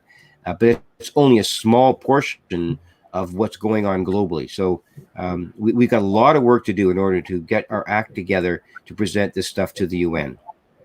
No, and I appreciate that, and I understand that, and I'm just allowing you to be aware that if this is helpful or useful to take some of that load off, it's available to anyone who needs it too. And it's also wanted to point out that not only are we putting the documents up on our website, we're transcribing them so that way they can be read, because a lot of the text has been faded and all these other stuff, right? So that's very important that the information is mixed. We also created a timeline. So every document that comes in, as you'll see here, you're going to start to get a timeline of how these events happen, because that also shares a different perspective of the story. We're also keeping points of interest. So every person that is mentioned, every location that is mentioned, and which document they are in, all that stuff is being tracked through these documents. And we're also keeping track of the location of where these events took place. So it's not just a matter of putting a document on our website. We're taking that information and we're blowing it up into multiple perspectives to create a very large investigative portal for anyone who could use it. So I know you're a busy guy, but I wanted to get that out because I see the direction that ICER is moving, and I could see the potential. And I just want to let you know that we're already doing something like that. And when that time comes, I would really appreciate the opportunity. So thank you for doing that. Okay, so 15 minutes left. Plans for the future. What are your plans? Well, right now, I'm just waiting for tomorrow to see what happens. I don't know what might happen tomorrow with respect to how this information is going to be released. And once it's released, in whatever form it's in, whatever kind of trickery this report might involve, or obfuscation, I don't know. I have no preconceived notions about what's going to happen. I'm just waiting for how they're going to frame what's going to happen tomorrow, how the Senate committee will interpret the information, how it will digest the information, how it will reveal the information. It's just like how long is a piece of string? You just don't know what's going to happen next. So once all this information comes forward, a number of organizations will be reacting to what the Senate committee does, with the hope that this will eventually lead, as I mentioned earlier in the broadcast, with the hope that they come to their senses and want to, when I say the Select Committee on Intelligence in the Senate, come to their senses that the only way that they're going to get authentic documentation and personal documentation is by holding hearings. That's what's got to happen next. I'm not holding my breath on that.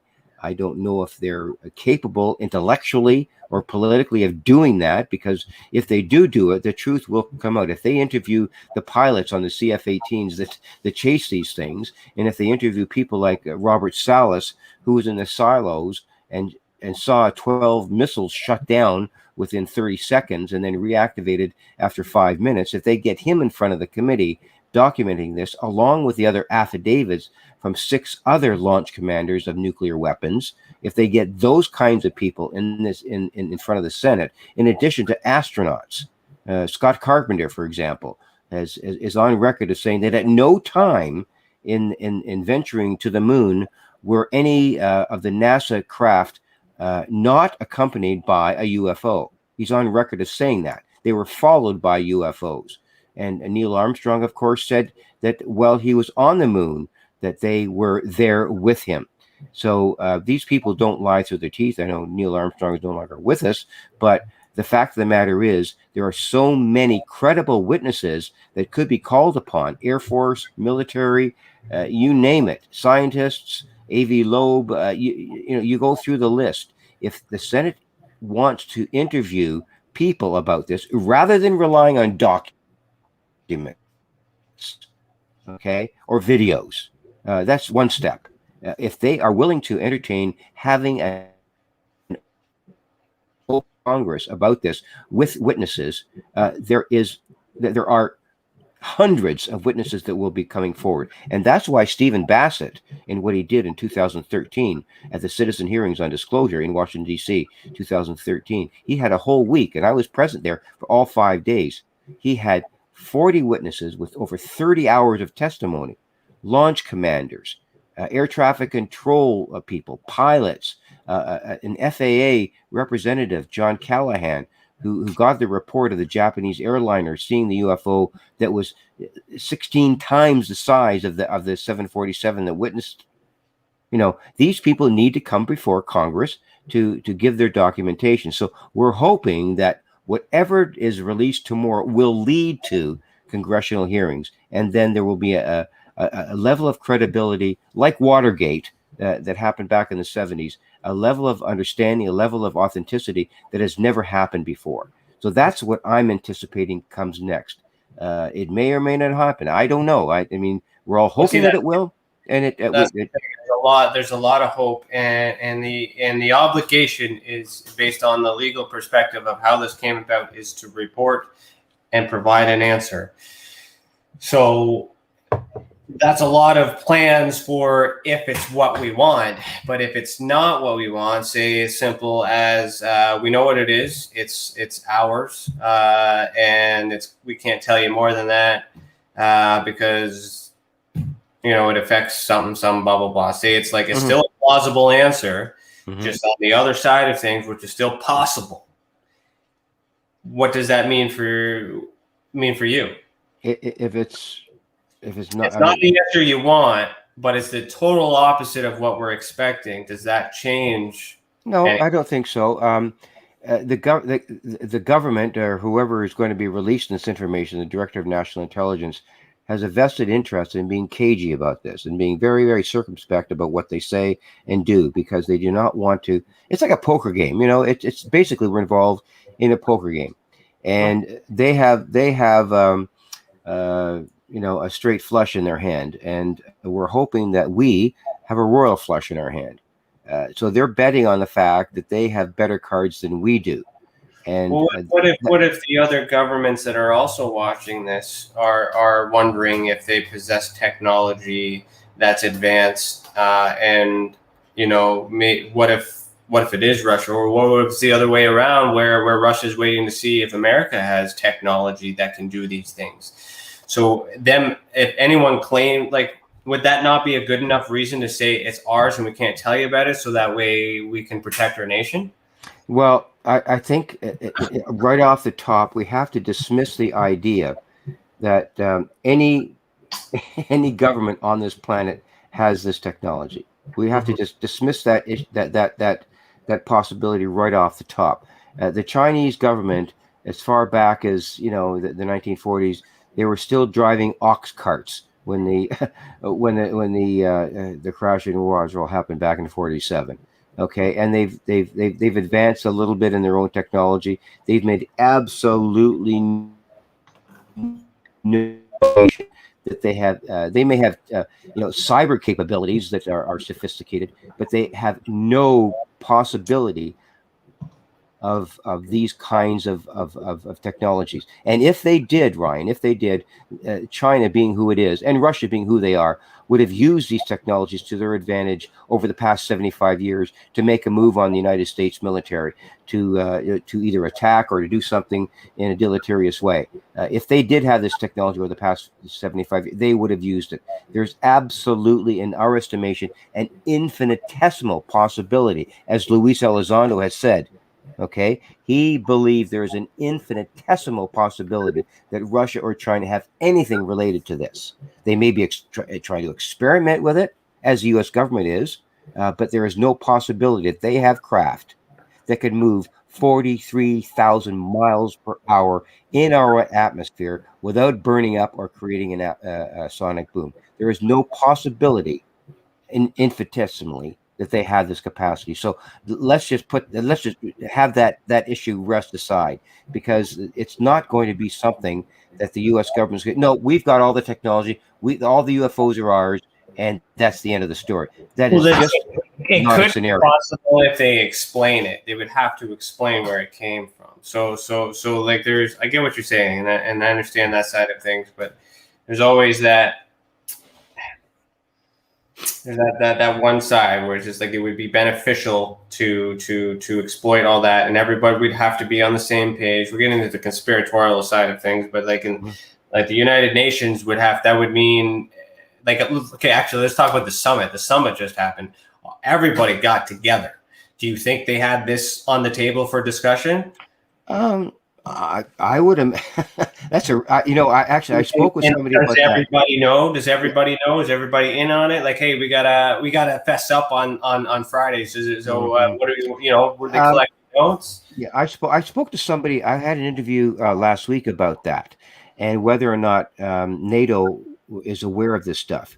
There are people who were part of NATO back in the when NATO was first formed, to deal with this issue, and I firmly believe that NATO is quite aware of this issue, and they may have the same agenda in mind as the United States, to keep this stuff under wraps. So my sense is that NATO could be aware of what's going on, but they're just not at this point, like the United States. They're playing cards properly. They're sort of hiding in the bushes till at some point they can kind of feather in this information to the general public that, first of all, it's not our technology, and it may be something that we're not aware of.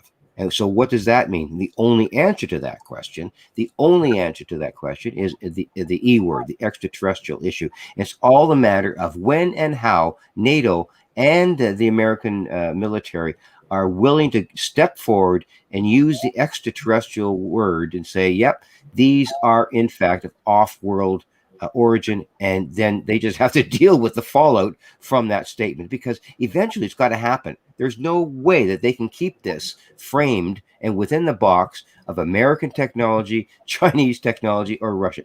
There is absolutely no way they can continue to do this. They may try, but it's just not a possibility. Unless they're all in cahoots with each other, unless they're all in on it. So even if they're in cahoots with it.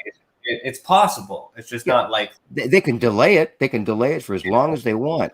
But what's happened over the past, since 2017 is, as I said, the genie is out of the bottle, and they can't stuff the genie back in the bottle.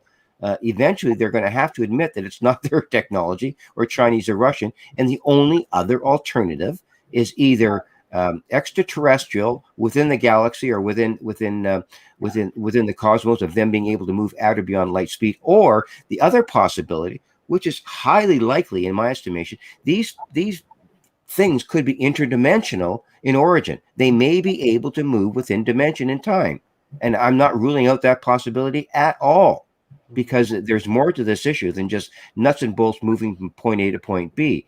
So the case is open. It's not a closed book with respect to when this stuff will happen. They will eventually have to admit that this is not off-world. This is not an earthbound situation. It's not us.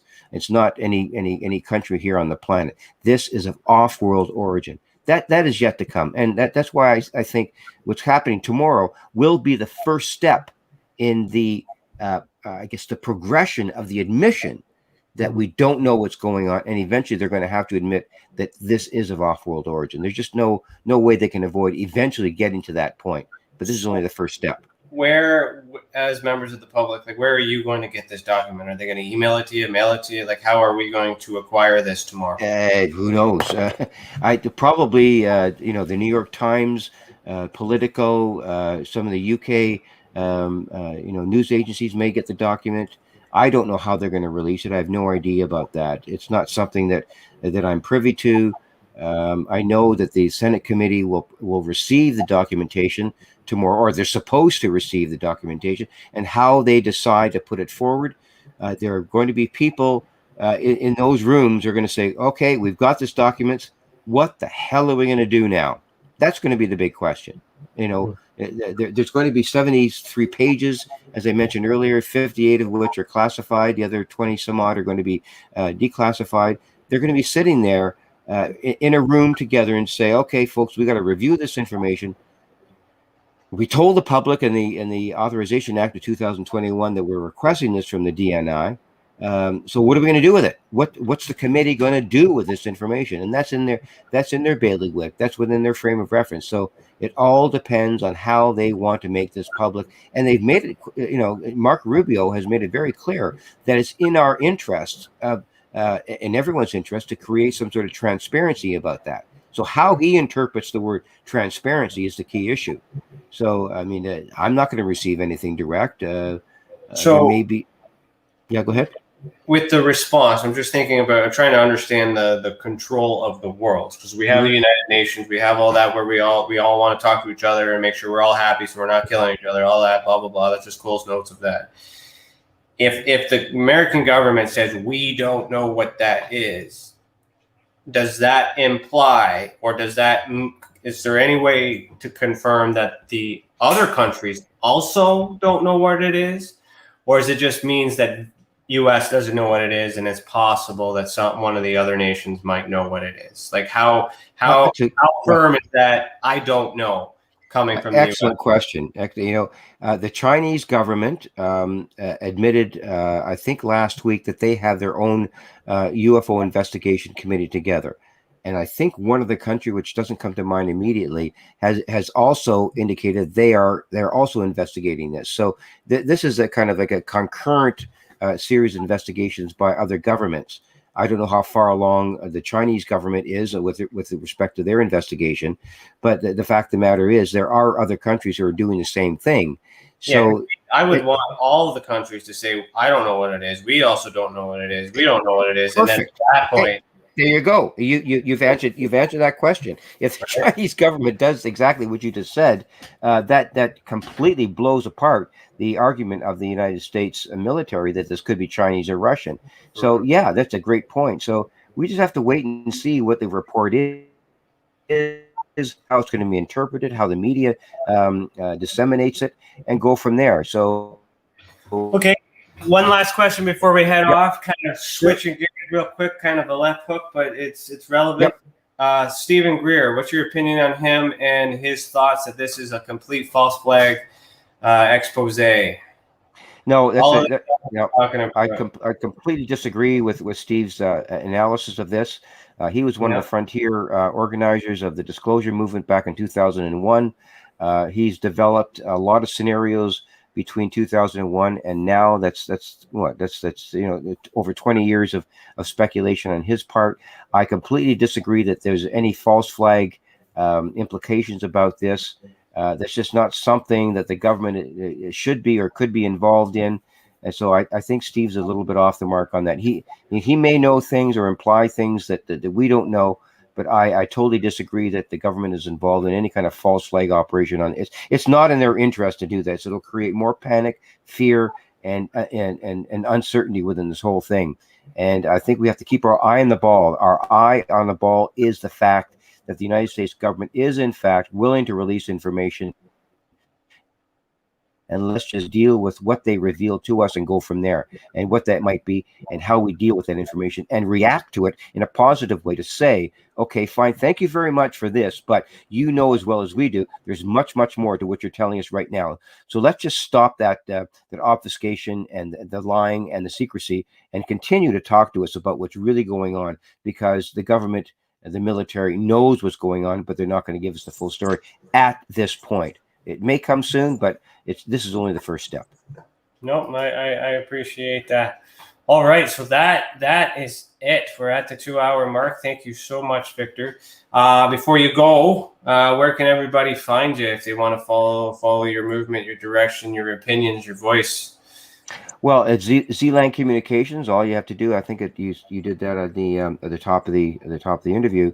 ZlandCommunications, just ZLAND Communications. Just Google that, and all of our press releases, our editorials, and our announcements will be there. I also publish, recent hits and recent information on Facebook. I have my own page on that, so you can follow me there on Facebook, Victor Viggiani on Facebook. So there's a multiple numbers of ways that you can contact me. But ZLand Communications is my primary way of announcing information in a news fashion, direct news fashion with respect to this issue. Perfect. Thank you so much. And thank you for all your service towards ufology and disclosure as well, especially as a fellow Canadian. So it's I know it's small, but, a small mountain for us, but, we're in it too. And one day our voice will be heard just as loud as America. So it's nice to know that, we got UFOs too.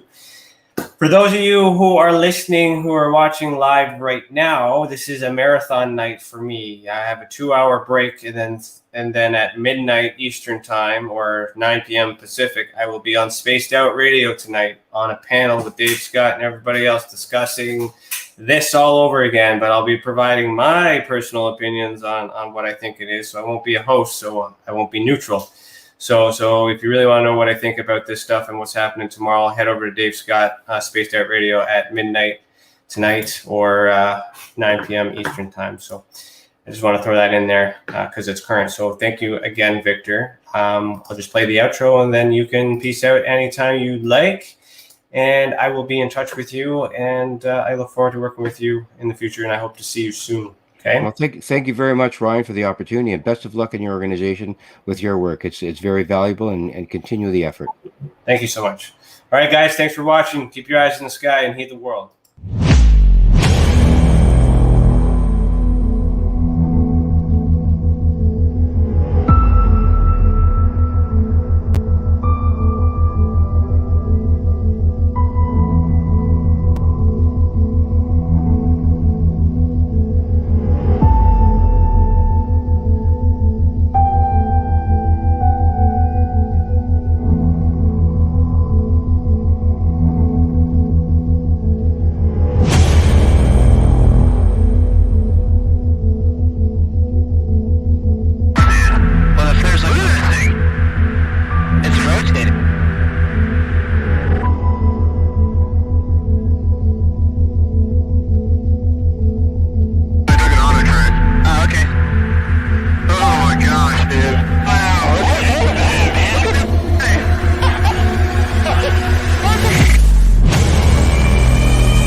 This is Dave Scott from Spaced Out Radio, where together, my friends, we own the night.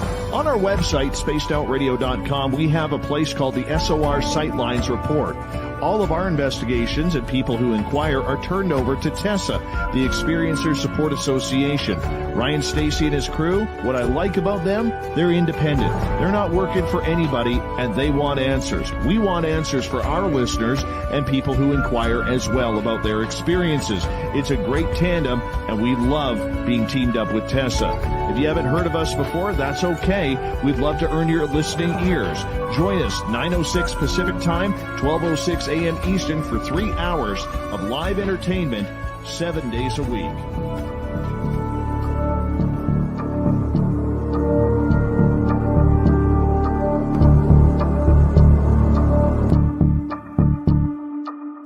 Please stand by for further details. We return you now to your regularly scheduled program.